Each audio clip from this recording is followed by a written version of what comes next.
Dr. I think most people think of someone being diagnosed with epilepsy, and it's just that classic scene in the movie, generalized tonic-clonic seizure. It's obvious, but how often does someone present the way that Kimberly did, and it can take a while to make the right diagnosis, and also, quite frankly, her seizure started later in life? Yeah, that's right. I think in general, epilepsy is far more common than many people are aware.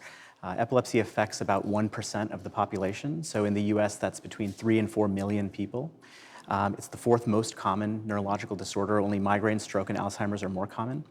And the lifetime prevalence of epilepsy is 1 in 26. What that means is if you think of 26 people that you know, over the course of their lives, on average, at least one of them will develop epilepsy, and it can happen at any age.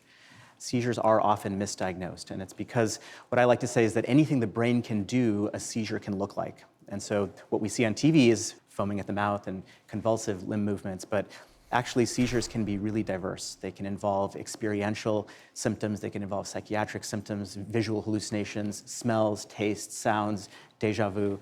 All of these can be seizures. Talk about this device, how it works, and how, in the case for someone like Kimberly, it's really helped minimize the seizures.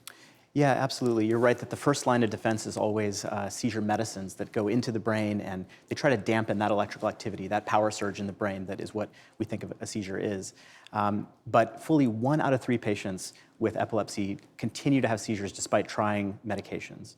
So that means, I said 3 to 4 million people in the US have epilepsy. That means over 1 million people are in this category that we term drug-resistant epilepsy. It means they can try all the medicines they want, seizures never come under control. The sort of second line of defense is to pinpoint where in the brain seizures arise from, with the idea that if we know very precisely where a seizure comes from, we might be able to do a surgical procedure to remove that part of the brain, that troublemaking spot. If we can get rid of it safely, perhaps we can really improve seizures. And when I first met Kimberly, she was going through a battery of tests aimed at localizing where in the brain seizures came from. It's a little bit like if I asked you to find a person in America, and I did one test and it said, well, this person lives west of the Mississippi. You know, that would help you in the sense that you wouldn't spend time on the East Coast, but you certainly couldn't find that person.